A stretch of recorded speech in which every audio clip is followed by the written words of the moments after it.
website. Okay. Carl Lentz sold his $1.5 million home days before he was fired from Hillsong Church. The pastor was let go last week due to infidelity, prompting an investigation of the NYC branch he oversaw. So Carl Lentz may no longer have a job, but at least he has a nest egg to fall back on after selling his family's home for $1.5 million, just days before getting fired by Hillsong Church. A Halstead sales associate confirmed to the New York Post that the disgraced pastor sold the Montclair, New Jersey contemporary chic house where he lived with his wife and 3 children on October 23rd. 11 days before he was let go over a recent revelation of moral failures, Lentz purchased the 11,800 square foot property in 2017 for $1.2 million, making over a $300,000 profit on the mid-century modern home that features 4 bedrooms, 4 bathrooms, a fireplace, and a 2-car garage. The disgraced religious leader revealed on Instagram last week that he had been let go from his post at the celebrity megachurch because I was unfaithful in my marriage, the most important relationship in my life, and held accountable for that. The church's founder says, he tweeted on Thursday that we need a solid foundation for a fresh start and new beginning. The best is yet to come. Blah, blah, blah. Since last week's announcement of a leadership change at Hillsong East Coast, we have heard from a number of people about their experiences and concerns. It is important that we establish the truth and then do everything we can to ensure that our church is both safe, is a safe place, and one that seeks to glorify God in all that we say and do. For this reason, we have decided to appoint a New York-based legal firm that is not associated or affiliated with Hillsong to conduct an in-depth review and investigation into all concerns and any wider cultural issues. We are taking this extremely seriously, and on the basis of this report, we will be better positioned to take whatever actions are deemed necessary to right the wrongs and see Hillsong East Coast move forward in a way that enables many more people to find hope in Jesus. What do you think about this story? This is a story around Carl Lentz, a pastor. I would argue a celebrity pastor, because from what I heard, he was associated with Justin Bieber for a while. And recently, with this news that came out, Justin Bieber distanced himself from him. Yeah, what do you think about it? This news. Well, here's what I take. I can't stand the hypocrisy. I think that they're piling on him because obviously first of all, I don't know how long he's been doing what he's been doing, but this sounds more like a personal issue, a domestic matter that he needs to take up. He needs to be allowed space to discuss with his family. Okay, as a moral leader, was he right to do what he did? No, obviously not. Obviously not. But are we? But is he supposed to lose his job? Well, I don't know, because isn't the whole thing like the whole church? That's very frowned upon, right? So if you're a leader, you're supposed to uphold church rules, right? Church rules? No. No. Here, you're making a good point. The point is, he's a moral leader, right. And if he has failed morally, then he shouldn't be a leader. Right. His job should be taken away from him. I agree with that. But what I don't agree with is this public lynching. Oh, okay, yeah. This idea that we get to cancel him, everything he's done in his life, now we're gonna paint him the monster. I don't like this idea that people should be denied redemption. When you do something wrong, we should just write you off. It comes from a place of insecurity. It comes from a place of weakness. When we can look at another human being as infallible people, it's not like we're perfect human beings. None of us are perfect. We make mistakes.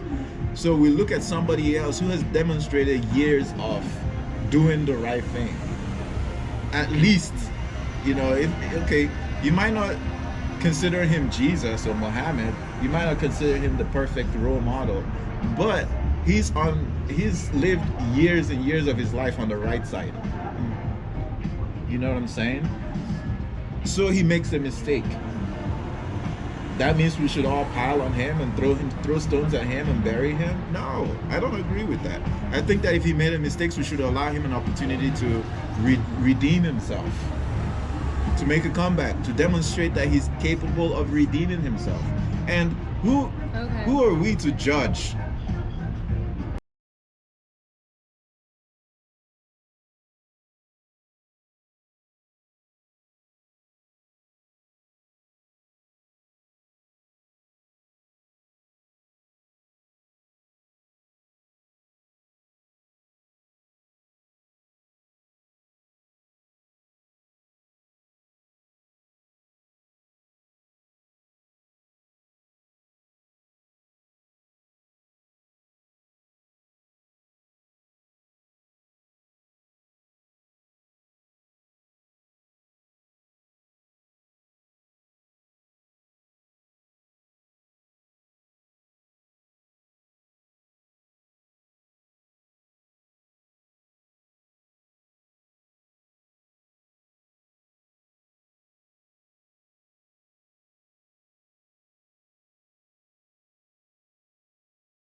A bit more understanding of everyone's shortcomings, and it'll just kind of be out in the open.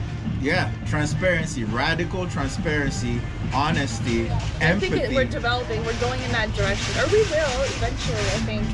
So, radical transparency, honesty, empathy. These are ideas that are not, they shouldn't be foreign.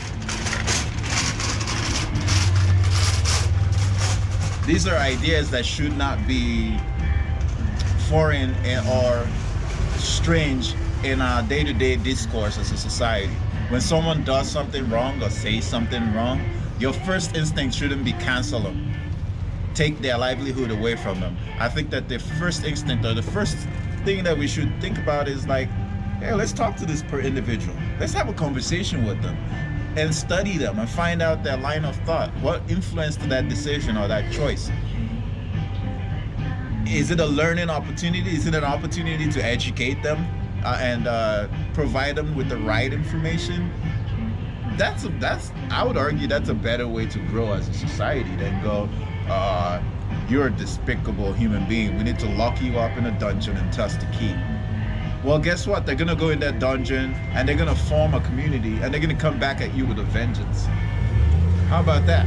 You know, just because you canceled somebody doesn't mean that they disappear. They're still part of society. They're still part of the national discourse. I feel like we're having some feelings here. It's just some things that I observed. No, it's not personal. No. It's nothing personal about it. I'm passionate about it because you see it happen over and over, and it's and I'm not, when I talk about it, I don't talk about it just from a liberal or a conservative.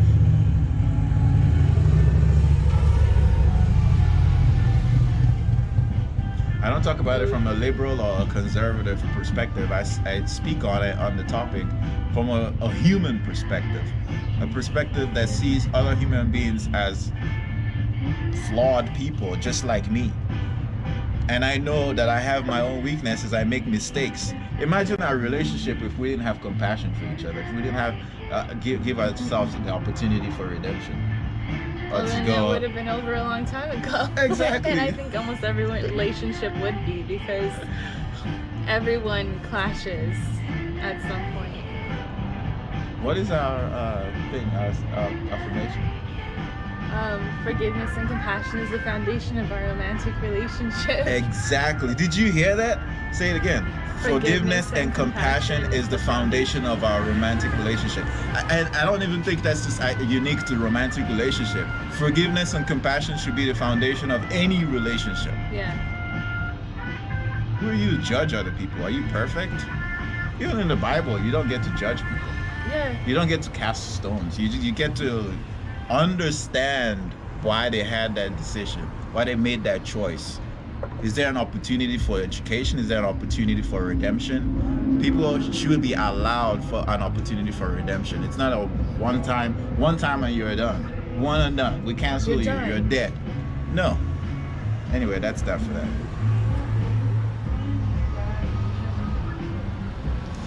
Yeah.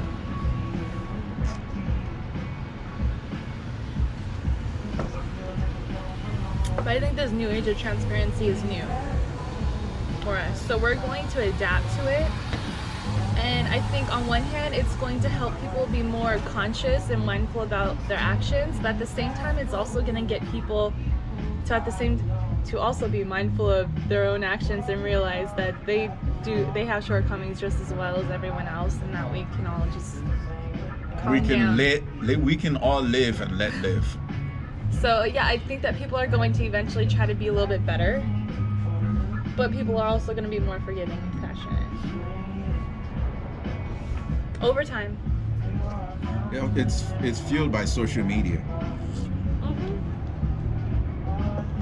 And social media is new. It still needs to evolve. It's only been a decade old. Yeah. So I think that in the next decade we'll start putting things in categories. We'll decide what is cancelable, what's not cancelable, how much time you should spend on social media. You know, Instagram, I wouldn't get on Instagram and Facebook if it wasn't for business. That's another topic. See you next time when we discuss the importance, whether we should allow social media, i.e. Facebook, Instagram, Snapchat, TikTok, should we allow these social media's ubiquitous presence in our lives? Tune in to next time. It's Namdi. Ashley. See you next time.